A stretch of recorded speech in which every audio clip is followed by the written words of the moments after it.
Hey everybody, I'm Ryan.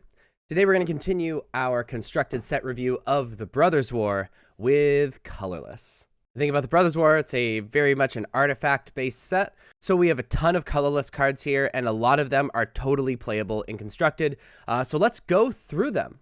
One side note, as with my other constructed set reviews, I'm not going to be giving these cards a grade. I don't think that's a very valuable thing to do, like it is in limited set reviews. However, I'm going to talk about what role they might play in different constructed decks in different formats. So let's jump right into it. Arcane Proxy is a 7-mana artifact creature wizard with prototype. Basically what prototype is, and I'll explain this once because there's going to be a ton of prototype cards here, is that you can cast a spell for a reduced cost, normally involving some amount of colors, and it just has a different power and toughness. The prototype card has all of the other things on the card, except for while it's on the battlefield, it's the prototyped mana cost and the prototype power and toughness. So you can choose what you want to cast it for. So it's prototype for 3 mana, 1 generic, 2 blue. Its prototype power and toughness is a 2/1. And it says and its normal power and toughness is a 4/3. And it says when Arcane Proxy enters the battlefield, if you cast it, exile target instant or sorcery card with mana value less than or equal to Arcane Proxy's power from your graveyard. Copy that card. You may cast the copy without paying its mana cost. So this is kind of a cool card, like for a tempo deck where you get like these extra things out.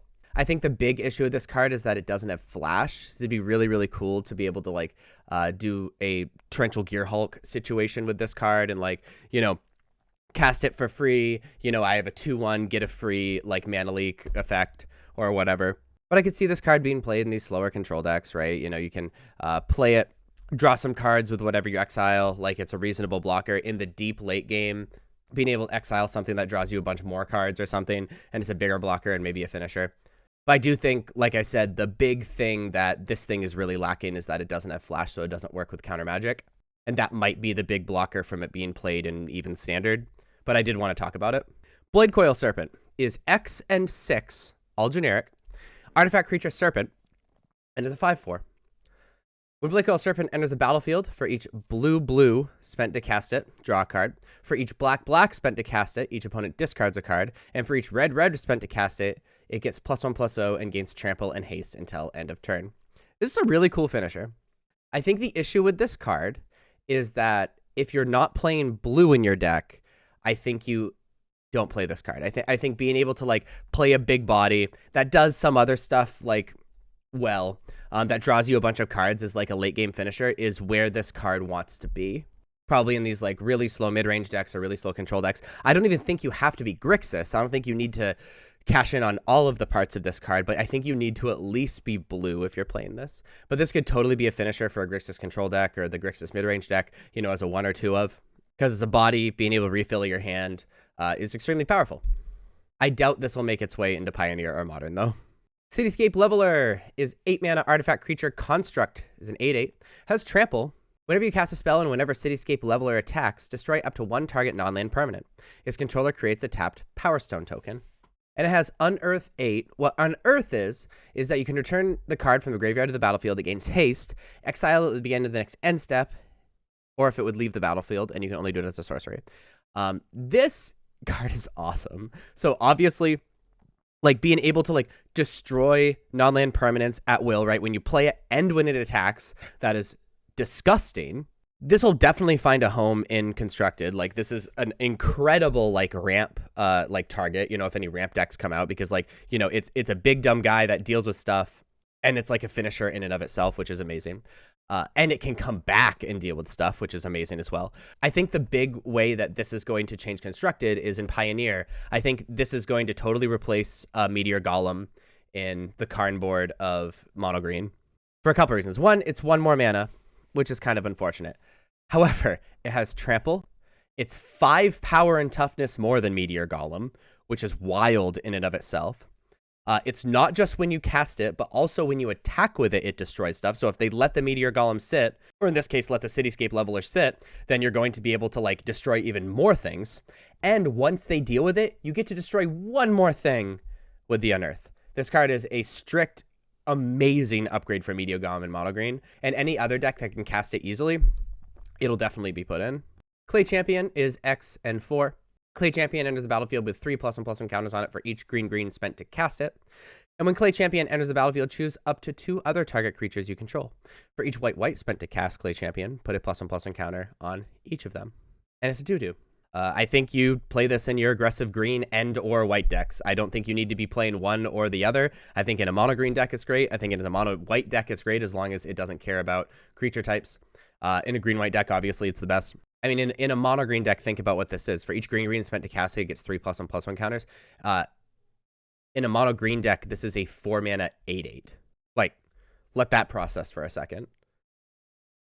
Like, that's disgusting. Like, that's just gross. In a white deck, it's a 2/2, and 2 different creatures get +2/+2, in counters. That's disgusting as well. This card's incredible in these aggressive decks. Like, we haven't come across a bad colorless card yet. Like, holy crap. Like, I think Clay Champion specifically is powerful enough for Pioneer. Like, I could totally see, like, the mono green Pioneer deck that's been on the fringes, like Clay Champion, like, making it come out to the forefront. Phyrexian Fleshgorger is a 7-mana 7/5 with Menace and Lifelink, and Ward, pay life equal to Phyrexian Fleshgorger's power, And as prototype, 1 black, and it's a 3/3. I think this is kind of a cool 3-mana card for mono black aggro decks. I don't see any other home for that. Maybe in Devotion decks, maybe, but I genuinely don't see any other home for Phyrexian Fleshgorger. And it might not even be powerful enough. Like a 3-mana 3/3 with other text, like, might not be where these mono black decks want to be, especially when there's like a Hero's Downfall attached to a 3-mana 3-power creature anyway. Or maybe that's 2 power. I can't remember. It doesn't matter. But like Magic has evolved to like be a little more powerful than that. So this might not find a home, but it's a pretty cool card, especially since it's pretty difficult to remove.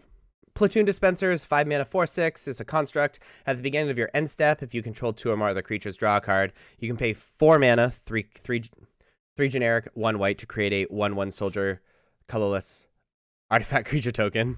I misread that, but you get what I mean. And has Unearth for 4 mana, 2 generic, 2 white. I think you play this card if there are matchups that often end in stalemates.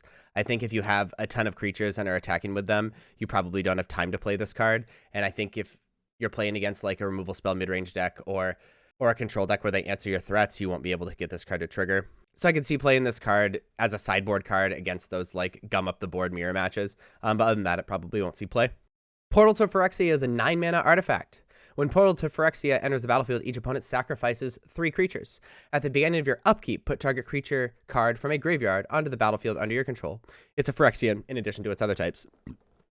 This is a pretty neat ramp target, I think, or if you can cheat it onto the battlefield in some way. 9 mana is a pretty steep cost for being like the end range of like a mid-range or control deck. But as like a ramp strategy, maybe as a 1 of in the main deck, some number in the sideboard for these like creature decks, I could totally see playing this card. Or even it seems solid against control as well, because the beginning of your upkeep, every time, right, you get to put a creature card from a graveyard onto the battlefield. Nothing else happens to it. So it's just like its total like recursion happens a million times. 9 mana is, again, a steep cost to you. I think you need some way to cheat it out or ramp into it or something like that. But it seems really, really powerful. Maybe even for Pioneer, and definitely standard. Rootwire Amalgam is a 5-mana 5/5, has prototype for 2 mana, 1 generic, 1 green, and is a 2/3. Is a golem. And its ability is you can pay 5 mana, 2 green, 3 generic, to sacrifice Rootwire Amalgam, create an excess colorless golem artifact creature token where X is 3 times Rootwire Amalgam's power. It gains haste until end of turn, activate only as a sorcery.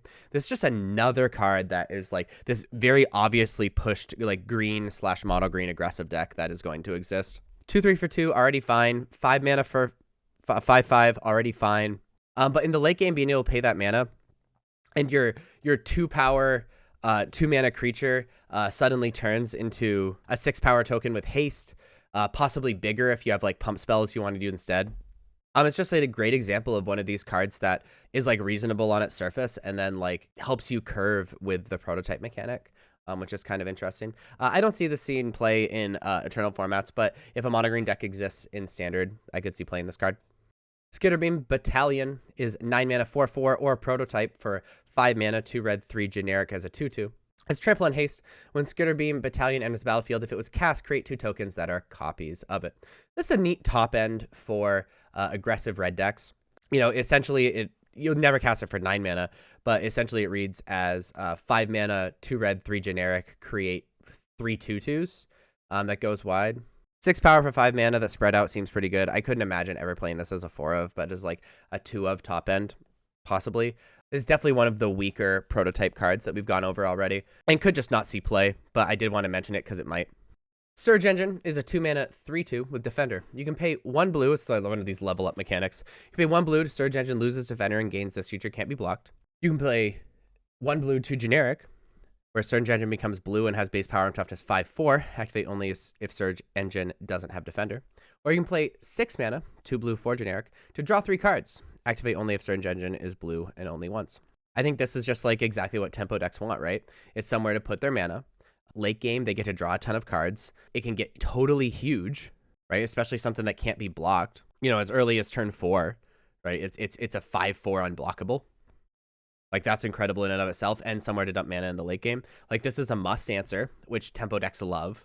Super cheap, and you can do all of these level ups as instant speed. Place to dump your mana, so you can leave your counter magic up and then put the mana into Surge Engine. And that's really awesome, really, really cool. I could see this mono blue tempo deck playing this card. I don't know what they would cut for it, but this is a really, really neat tempo card.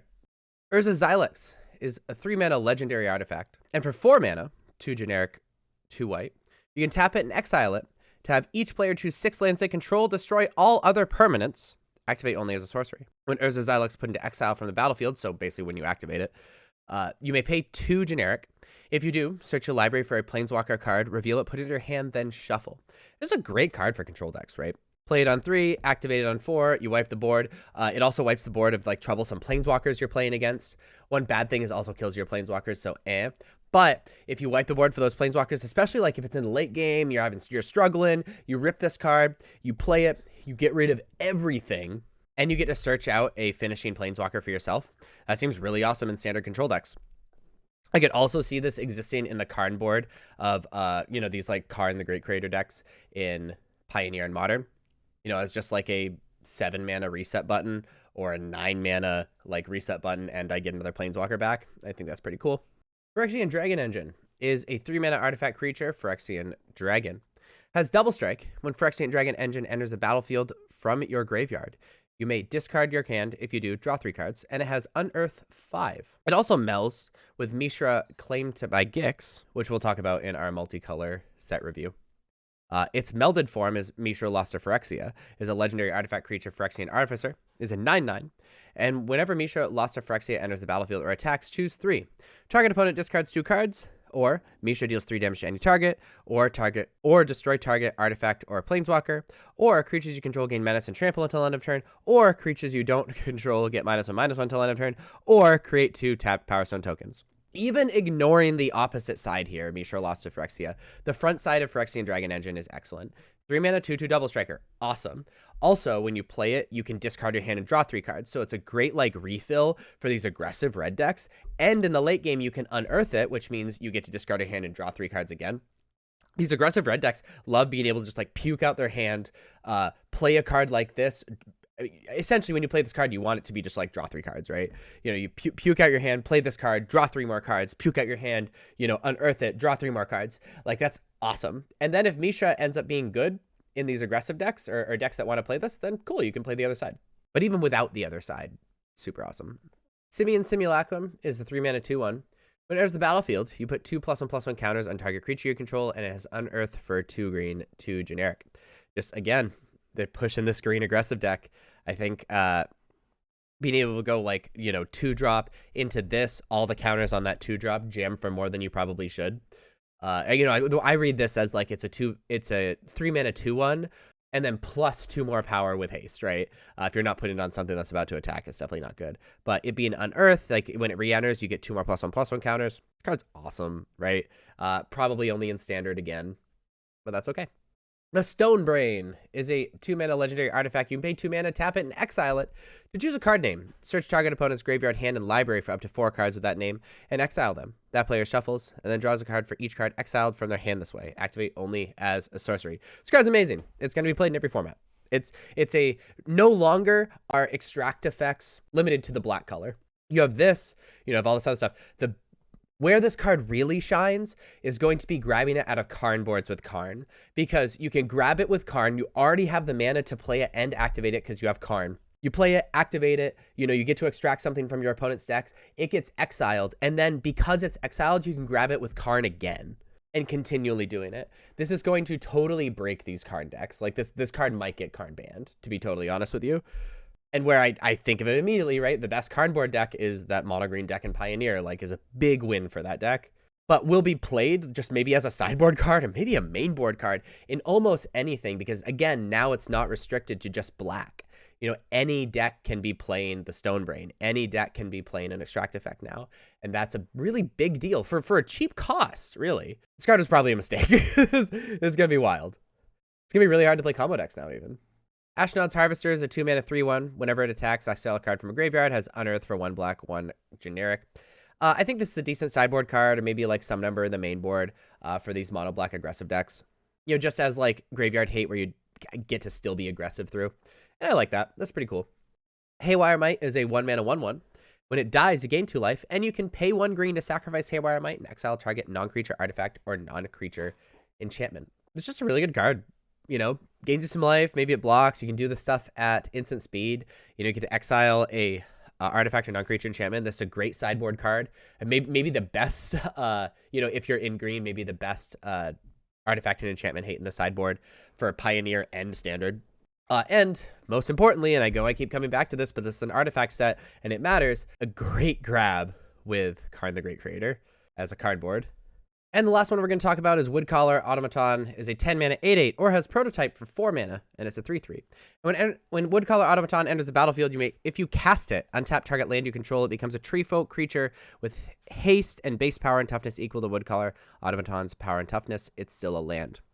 The reason this card is very good is maybe not obvious, but again, in mono green and Pioneer, which this set is giving a lot to that deck, this becomes a 4-mana card you can grab with Karn that untaps Nykthos and adds 2 devotion in and of itself. And that's huge. That's something that, like, when you're almost there but don't quite have enough mana and like, it's so close, I'm not sure, you can just grab Woodcaller Automaton and just like it makes everything so much easier. And I think this mono green deck is moving closer and closer and closer to becoming a combo deck, and that's huge. So if you like this video, please be sure to like and subscribe. Check me out on social medias. Links are above me and in the description. Thank you so much for watching. I'll see you next time. Bye-bye.